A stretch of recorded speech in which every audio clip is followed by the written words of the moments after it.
We're live. I am Brandon here with Art Storefronts, guest hosting for Pat on this morning's Art Marketing Podcast. And I've got a really special guest this morning. Miro is here, and he's a customer of Art Storefronts that I've worked with for almost 2.5 years. Super interesting story. Husband and wife duo that have a really unique style that's worked for them. Welcome to the show, Miro. Thank you, Brandon. Nice to see you. Yeah. So let's give a quick background on you and Maria. We don't have Maria today, but maybe she'll pop in and say hi. So you were in Bulgaria, and essentially 1989, into the Cold War, the wall fell, and you had just had your firstborn son. Is that correct? And yes, and the only son we have so far. Now part of the business working with us as well. Oh, very cool. So family owned and operated. I love it. Correct. Yeah, tell me a little bit about the origin story. It's all strange. We belong to the generation which really lived to a lot of changes. And when the Berlin Wall fell down, the perestroika started in Russia, and we have touched to the free world. I start traveling, showing my work in the Western Europe, being invited in a lithography workshop in Jyväskylä, Finland, where I find the Tamarind book of lithography. I was printmaker on the first place, working with etchings, engravings on metal. I was deeply interested in lithography. So Tamarind Institute in Albuquerque turned to be the best place I would like to continue my education and to get the experience. So that's how we ended up in New Mexico. I applied, was accepted in their program, Master Printer Program of Tamarind, and all of this is history. I learned later in the year, we have so many friends that I can apply for green card based on my skills as an artist. And once it's worked for me and we knew we were staying in this country, we moved from Albuquerque to Santa Fe, where we're still now. This is our studio, our home. And 30 years later, we're a member of every art organization in town, doing a lot of shows on the road as well, mostly Southwest. And my work became Southwest oriented. You can see what I do on the website. Yeah, tell me a little bit, if we could just double click on that for a bit, because what I think is really cool about your story and what I teach a lot of artists and photographers that I work with, it's, sometimes you have your work that you love and you kind of hold dear, but it's hard to get the distribution for it. It's hard to market it, right? Sometimes there's not a market for something. And one thing that I really teach people is keep that creative outlet side, right? Try to market it, try to get sales there, try to find an audience, exhaust that. But it's a lot easier to listen to the market and then use your talents to sort of meet them in the middle with what the market wants. And I say that because, a lot of your and Maria's work are, Southwest sort of oriented. Was that the case when you guys were coming over to Albuquerque and then Santa Fe, or was it vastly different? I know there's like some Tuscany influence in your work as well, which I love. I have a place in my heart for the Tuscany region, but talk to me a little bit about, if there was a pivot there or how you sort of discovered that newer style. Yeah, 30 years is a long time. I basically lived more in the Southwest in this country than in Bulgaria. And as a well-trained professionals, I have masters in book illustration and graphic design. So I'm pretty much project-oriented guy. And at the time we came, there was not internet. Even the American embassy in Sofia, Bulgaria, didn't have a single book for the Southwest. Oh, wow. We were amazed what we saw, because my impression of America was New York, LA, skyscrapers, and we're coming here and see these mud houses in Santa Fe. On top of this, luckily, we became part of the second biggest art market in the country. I didn't know anything about it at the first time. The moment we can see Albuquerque and Santa Fe and the difference here, you have so many mixture of cultures. Spanish culture dominate Native Americans. So in one way or another, this all reflect on us. It changed our art, our vision. Also, all the art festivals we're attending, all the travels we make in the Southwest, I was impressed. And that's, of course, reflected in our artwork. So that's how I can explain it. And the more you do it and the more people respond to it, speaking to more people, that's how it's happened. I create this one touch of a brush style. And I told you I'm printmaker on the first place, then the new media show up. I'm quite adaptive. Learn how to do with G-Clays, with computers, printmaker. We're basically doing everything in-house, except what is done with graphic dimensions, the open editions. And it's a lot of time consuming, lot of professional skills required, not only to paint the painting, but to be able to produce the edition, to respond on time, to do packing, shipping, all these days, nobody helping. I mean, we do our best. And on top of this, you have in our family this mixture of two different media. Ceramics artists, which is my wife, 3 kilns in the garage store, and I'm working in a clean place with my paper and canvases. And finally, we came up with this idea a few years ago to do a collaborative project. We call it Canvas on Clay, which turned to be the most unique thing we did. And really, this is maybe our best-selling product, which always have to be done by our hands. Nobody else can produce what we do. For the listeners, real quick, just to kind of give them some things to vision here. So Miro, you do the actual canvas side. So your paintings end up being the scene. And then in terms of the framing, Maria does some fantastic, some beautiful ceramic pieces. And you guys actually decided to combine those into one singular sort of project. And it's become this entire series that's done quite well for you guys, right? Yes, and basically these are not the painting, these are fragments of the painting. That's how we go to the square house, rectangular, whatever.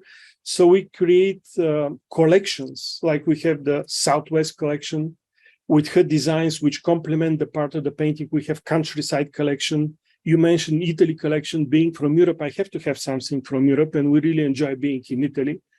So most of my work is imaginary, except of the churches and some of the actual historical places. Everything else is just put together based on my inspiration of what I see here in Sangre de Cristo Mountain, the Aspens, or traveling to Arizona, Utah, all the cacti pictures I have, and bringing some life with Southwest birds and animals. So you never know what next will pop up from your imagination, but basically when we have the painting and we have the printed edition, what we do is this is a small size. You could not go big size with ceramics. I mean, because they start curving.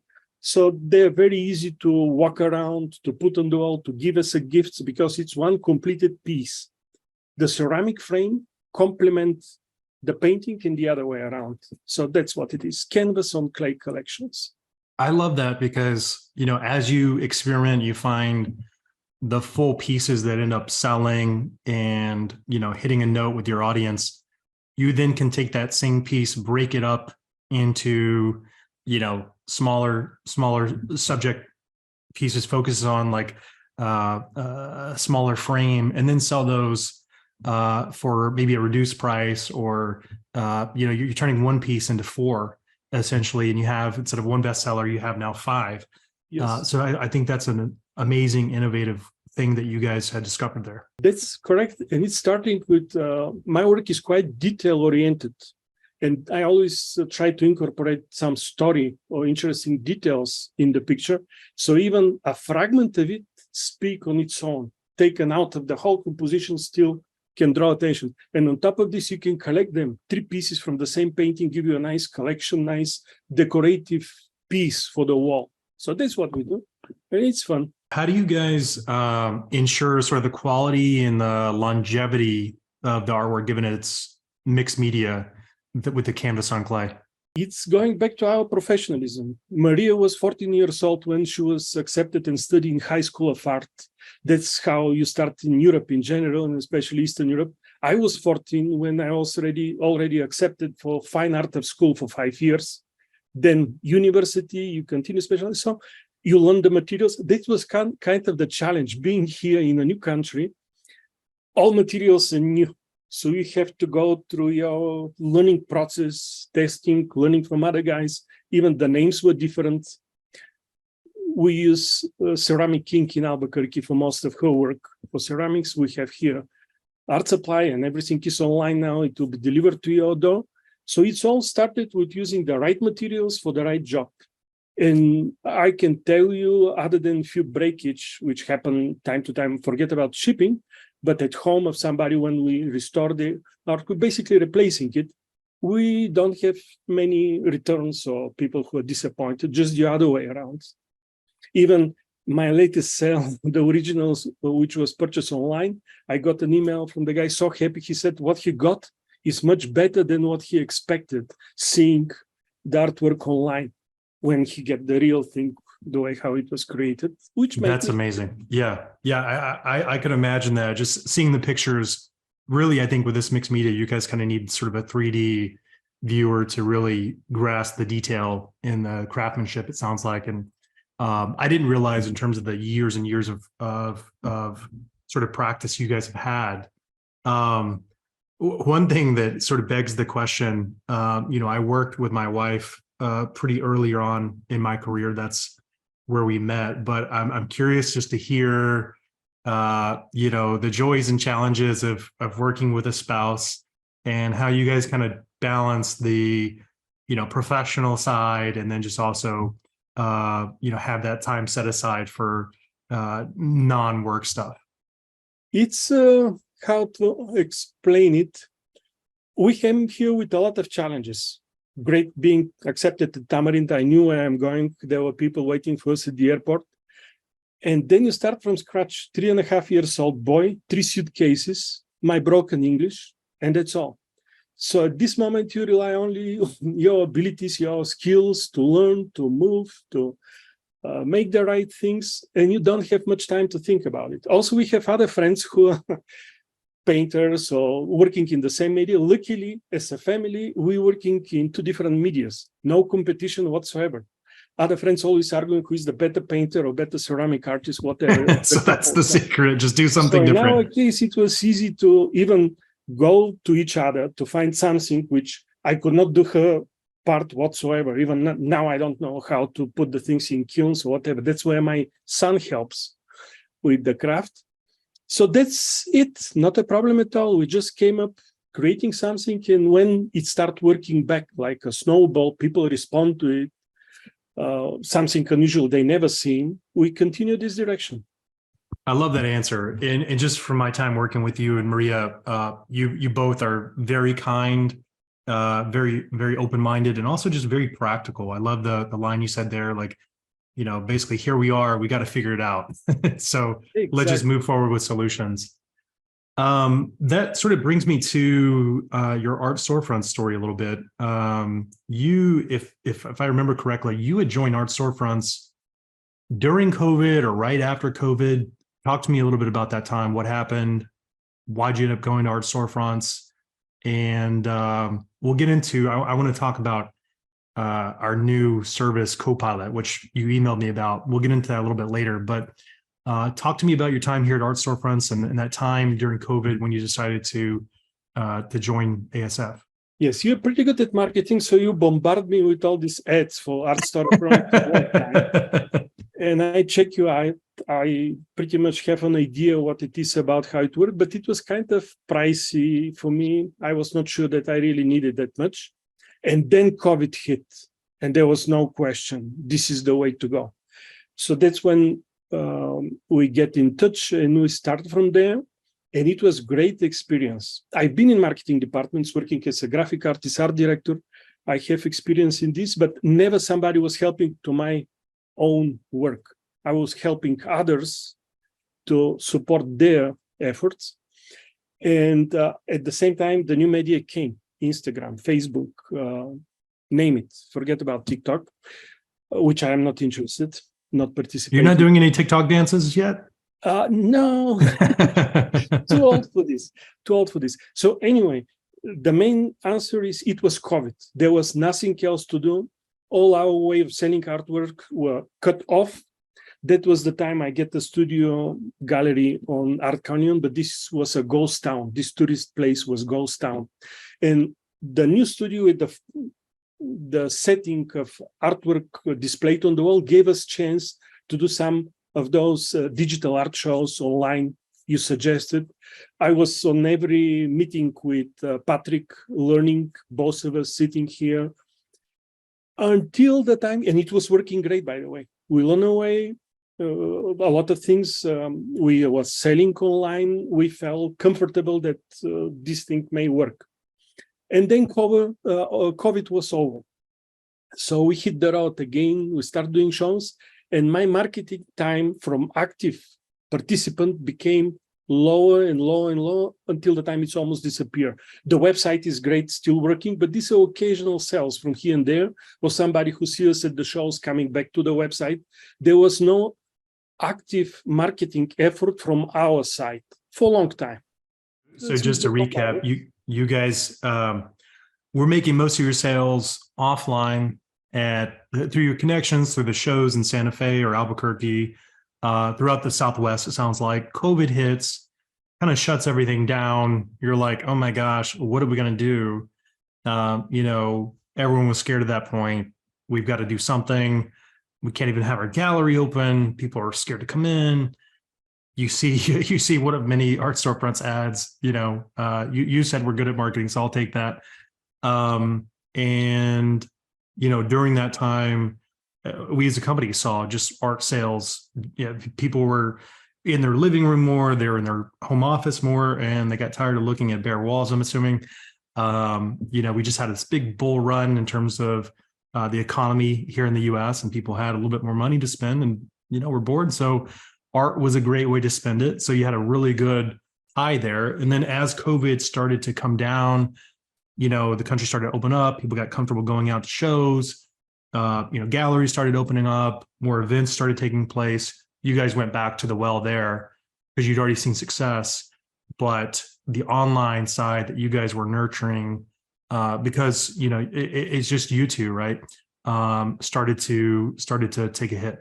Yes, and at the same time, we didn't want to lose what we already knew, how to do marketing online, how to promote our work, but physically we could not do it.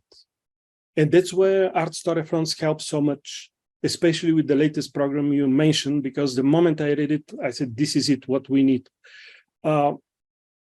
Not that I could not lock myself and staying on the computer and do the marketing as much as I could, but at the same time, live contact with people, especially when we're selling art, is something we enjoy doing. It's one-to-one contact directly with the customer who, if like your work, will be on their wall in their home. There is no middleman there. And it's exciting and it's always a surprise. That's why not only Santa Fe, luckily we live here where people coming all over the world passing by through the Southwest. I do mostly Arizona, Texas, down to Palm Springs, usually one day driving when I go, because it's a lot of work to do art shows. Sometimes you go, the rain is there in Texas for 3 days, the show never opens and so on. Don't want to go to details. So both things have advantages, but are you talking about Amarillo?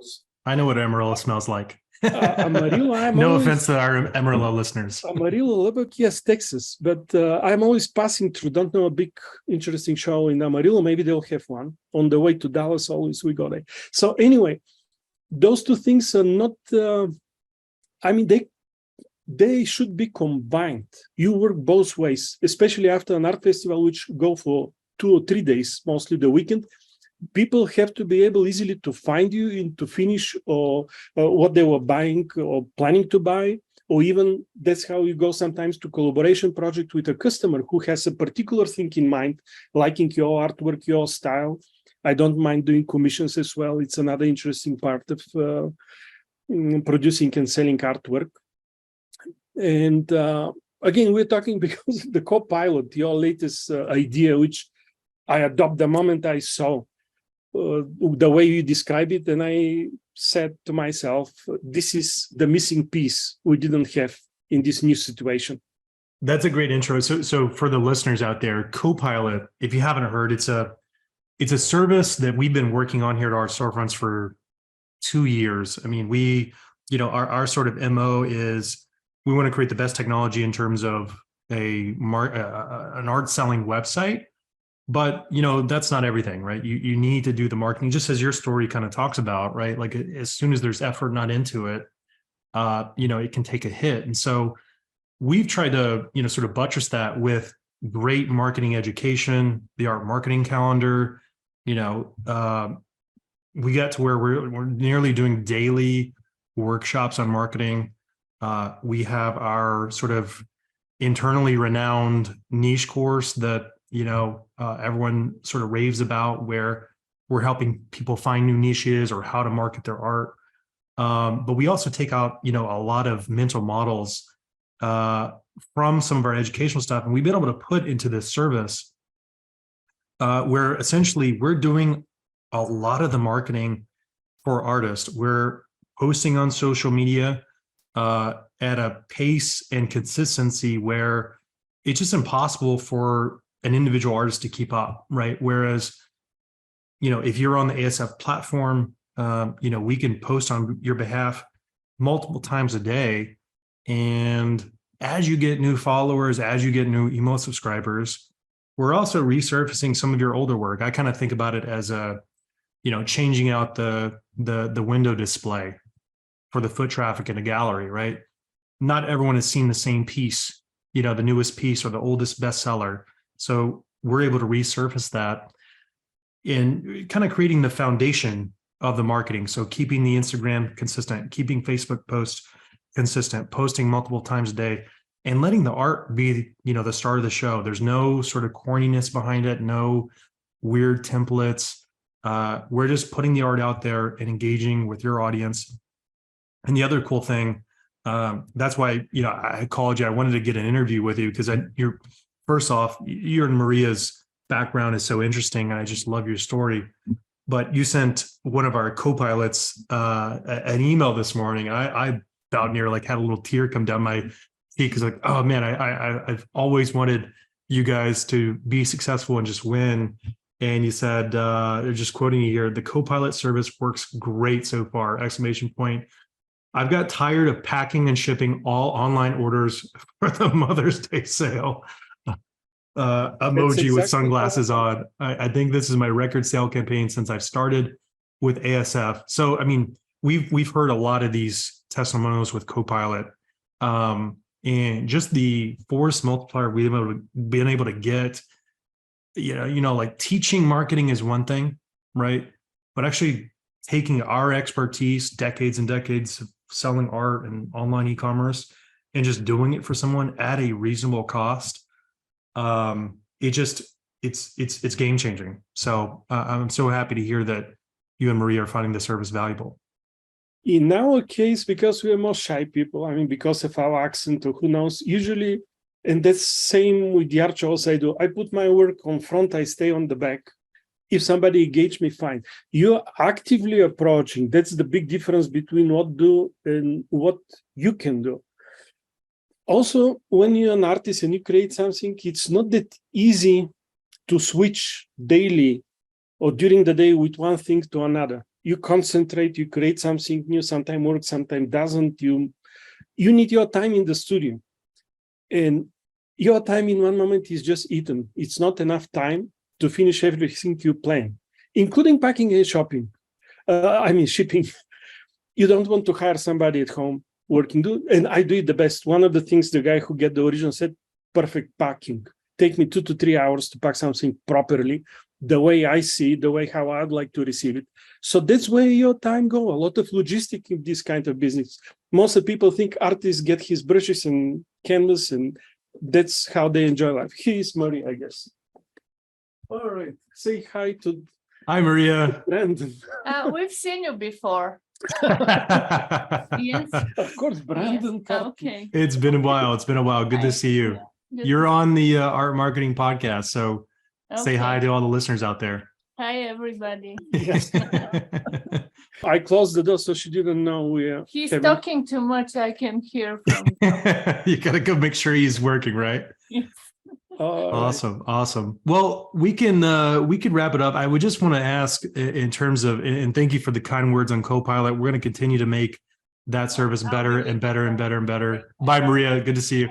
And your feedback is amazing for any of the listeners out there that are not on Art Storefronts. If you're on Art Storefronts, just go to our website, artstorefronts.com. request a demo. We'll show you everything behind Copilot plus the platform.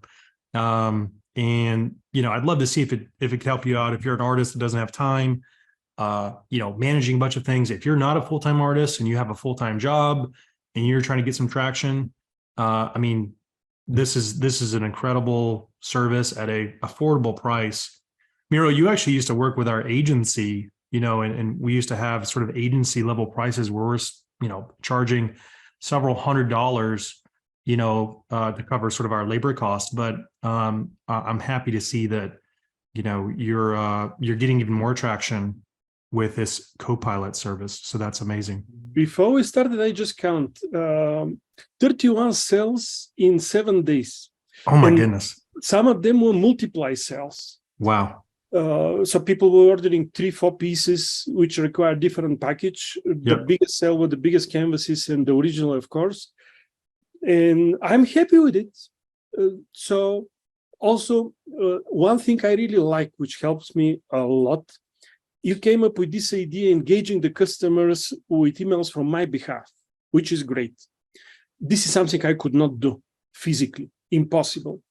And then I'm getting response back because they're sending respond where I can start over, and they're usually responding with some problem or question or something. So this really helps engaging me as an artist with the customer, you as a middleman who make the contacts.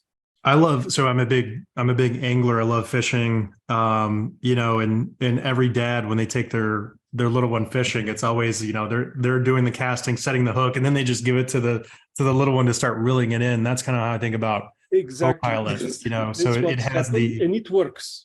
Love that. Yeah. So you're enjoying the actual, so for our listeners, we also handle a lot of the email marketing as well. And it all works in perfect pairing with the social media as well. And so Miro's talking about when we send out the campaigns, he's just getting the responses back from interested parties and sort of helping close the sale. So I love that. We're getting your time, and I appreciate you being so generous. For our listeners out there that might be struggling artists, starving artists that are looking for a niche, or they're just getting started, or have been, painting or shooting photography for some time, what advice would you give to them? It's always the same. Never give up. There have been so many disappointments, so many things. But again, I enjoy what I'm doing the first day I started. And especially this country with unlimited spaces and markets, doesn't matter what you do as an artist. If you believe in yourself, there will be an audience, people who will respond to your artwork. Like even at an art show, somebody passing by my booth, I'm not there. And then there's somebody so excited would like to buy everything on the wall. Go figure. And you really help spreading the word, showing the quality of the art and whatever we do to much more eyeballs, the way you can describe it, maybe. Love it. So never give up and sign up for Art Storefronts and Copilot. I'm so happy. I told you, it took me a while to decide, and thanks to COVID, I did it, and I didn't regret it a single day. And I really enjoy the way you're thinking, the way you change the program, depending on what is happening. Can you really have in mind the artist on the first place? So I feel a real collaboration. On top of this, great customer service. I don't want to sound like a salesman, but anytime you have problem, you can reach directly. There will be ticket. People will tell you what to do. And it's important. I'm not frustrated with customer service like being with other places I'm working. So I think you do a great job, and I'm happy customer of Art Storefronts. Could recommend it to anybody who is involved in arts, photography, or something close to what we do, because it helps us a lot. Well, it's quite a time already. We certainly appreciate that testimony. And thank you so much, Miro and Maria, if you're still around, for your time. A beautiful story. So happy you guys are getting so much traction and so many sales. And so we look to see, what the journey looks like in the future and go from there. But For everyone out there, that's our episode for Art Marketing Podcast. We'll catch you next time. Pat will be back, and see you next time. Thanks, everyone.